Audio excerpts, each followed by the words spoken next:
देश के प्रधानमंत्री नरेंद्र मोदी ने कल तीनों कृषि कानूनों को वापस लेने का ऐलान कर दिया था। उसके बाद आज सिंघू बॉर्डर पर किसान संयुक्त मोर्चे के कोर कमेटी के 9 सदस्यों की मीटिंग हुई है। उस मीटिंग में किसान नेता अभिमन्यु कुमार हमारे साथ हैं। आज जो मीटिंग हुई इसमें क्या फैसले लिए गए हैं, किस तरह की आगे की रणनीति बनाई, जिस तरह प्रधानमंत्री ने कल ऐलान किया था कि 3 कृषि कानूनों को वापस ले लिए जाते हैं और किसान खुशी खुशी अपने घर और खेत लौटे।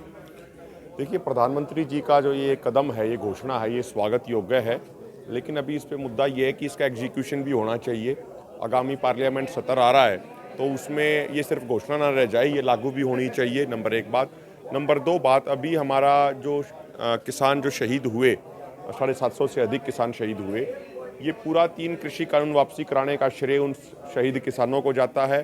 और अभी हमारा MSP गारंटी कानून का मुद्दा अभी बाकी है। पहले दिन से ही वो भी हमारा एक मेजर डिमांड रही है, और जो अगर आप हमारा डिमांड चार्टर उस समय का उठा के देखेंगे पिछले वर्ष का, तो उसमें वो मांग आपको दिख जाएगी। तो अभी MSP गारंटी कानून पे वो मांग हमें पूरी करानी है, इसलिए हमारा आंदोलन अभी जारी रहेगा।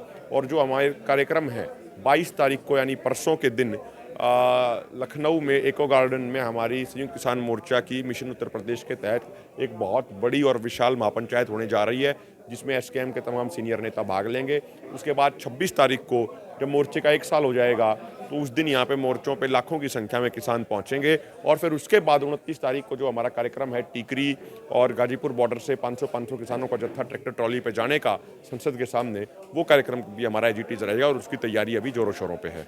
जिस तरह प्रधानमंत्री ने कहा कि तीनों कृषि कानूनों को वापस लेने का ऐलान कर दिया है, संसद स्तर में भी उसको पारित करके कैंसिल किया जाएगा, कहीं संतुष्टि नहीं हुई उससे?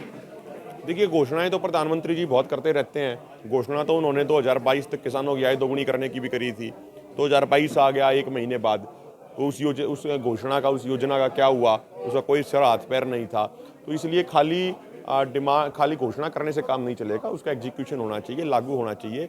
और आज जो देश में जिस चीज़ का सबसे अधिक संकट है वो है विश्वास का संकट, और इसके लिए कोई और नहीं, राजनीतिक पार्टियां जिम्मेदार हैं। वो बार बार वादे करती रही और बार बार उन्होंने देश की जनता को धोखा देने का काम किया है। तो अब सिर्फ इनकी घोषणा पर विश्वास नहीं किया जा सकता। ये कदम जरूर स्वागत योग्य है, लेकिन उसका एग्जीक्यूशन होना चाहिए, संसद के अंदर वो वापस लिया जाना चाहिए। और उसके साथ महत्वपूर्ण बात यह है, जो हमारे और भी मुद्दे हैं, MSP गारंटी कानून की हमारी मेजर डिमांड रही है, उसकी भी पूर्ति होनी चाहिए, उसको भी पूरा किया जाना चाहिए। जिस तरह से प्रधानमंत्री ने कहा है कि कुछ किसानों को हम समझा नहीं पाए, इसीलिए इनको वापस ले रहे हैं। उन्होंने कह भी दिया कि संसद स्तर में इसको कैंसिल भी कर दिया जाएगा। आप कह रहे हो कि MSP मुख्य मांगे तो किसानों की 3 कृषि कानून वापस करने। नहीं, ऐसा नहीं है। ये गलत इंटरप्रिटेशन है, गलत फैक्ट है। आप हमारे पहले दिन की मीटिंग का डिमांड चार्टर, सारी चीज़ें उठा के देखिए। हमारी मांग रही है 3 कृषि कानूनों की वापसी और MSP गारंटी कानून बनाया जाए। और मैं याद दिलाना चाहता हूं, जब 2011 में प्रधानमंत्री जी मुख्यमंत्री मोदी होते थे, तो खुद इन्होंने कंज्यूमर अफेयर कमेटी के चेयरमैन होने के नाते एक रिपोर्ट भेजी थी तत्कालीन प्रधानमंत्री डॉक्टर मनमोहन सिंह जी को कि किसानों के लिए MSP की गारंटी होनी चाहिए। यदि MSP की गारंटी नहीं है तो MSP का कोई मतलब नहीं रह जाता। ये बात मुख्यमंत्री मोदी जी ने 2011 में कही थी। तो पहले दिन से हमारी ये डिमांड रही है, MSP की गारंटी भी हमारी डिमांड रही है। इसके अलावा जो बिजली वाला बिल है वो वापस लेना और पराली संबंधित जो कानून बनाया था वो रद्द करना, ये हमारी पहले से ही डिमांड रही है। हमने कोई नई डिमांड नहीं जोड़ी है, तो इसका उनको समाधान करना चाहिए, सारी मांगे पूरी करनी चाहिए।